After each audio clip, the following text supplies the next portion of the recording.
Hey everyone, Grand K for the Flame Learning channel.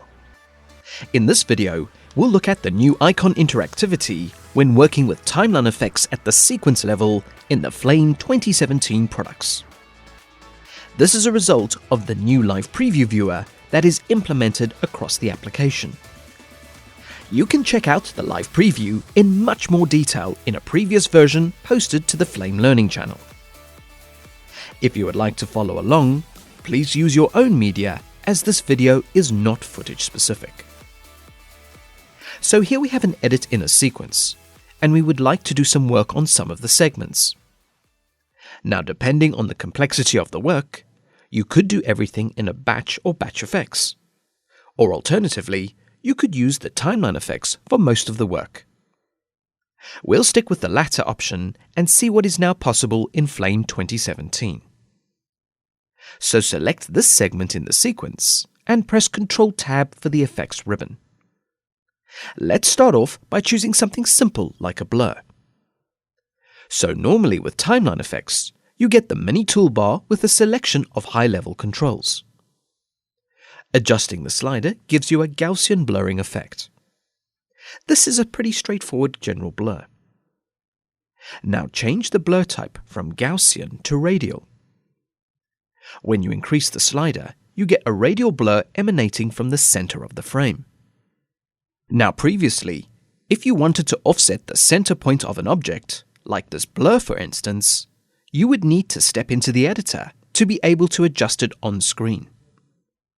In Flame 2017, you should be able to see the on-screen widget in the viewer at the timeline level. So you can grab the widget and adjust it pretty easily without digging down into the effects menus. This can be a big time saver if you're working very quickly. Even at the timeline level, the interactivity is still very fast. Now this is a simple effect with one adjustable widget. Let's remove the blur and try a more complicated timeline effects. Call up the effects ribbon again and choose 2D transform. As before, you can grab the widget and move the image around the viewer. There is also a rotate handle, so you can rotate the image on the Z-axis fairly quick. For the other rotate axis and scaling, there are no widgets, so you would use the mini toolbar.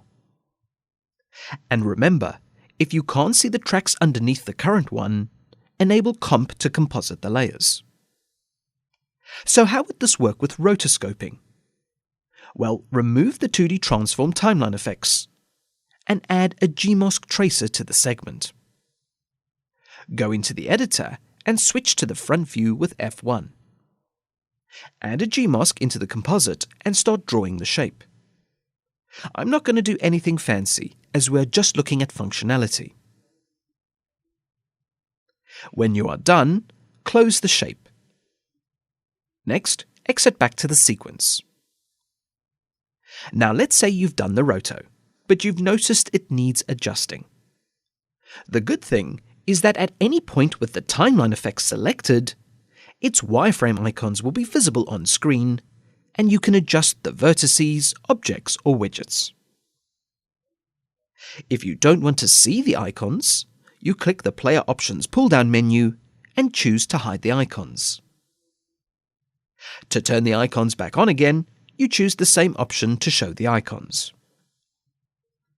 Now, when you are working in a particular TimelineFX with a specific set of tools, the Tools pull-down menu will update with the tools you need for that particular TimelineFX.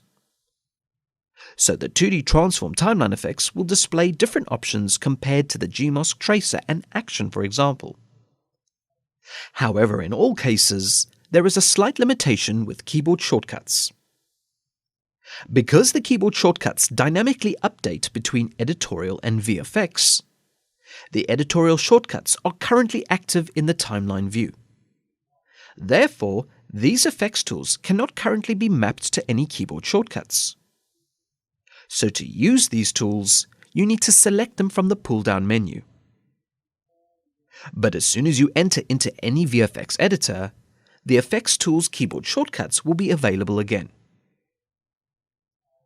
The last point I want to mention about the on-screen icons concerns the timeline contextual views. In previous releases, when you worked in a TimelineFX editor and looked at a context view, you would lose the on-screen icons and widgets. But in the Flame 2017 products, if you switch to a timeline primary context view, the widgets and icons are fully visible. This is exactly the same as you would expect if you were working in Batch or BatchFX. So regardless whether you're working in the timeline or with node compositing, you get the same gestural interactive experience in all the players. Be sure to check out the other videos covering the features, workflows, and updates to the Flame 2017 products. Comments, feedback, and suggestions are always welcome and appreciated. Thank you for watching, and please subscribe to the Flame Learning channel for future videos.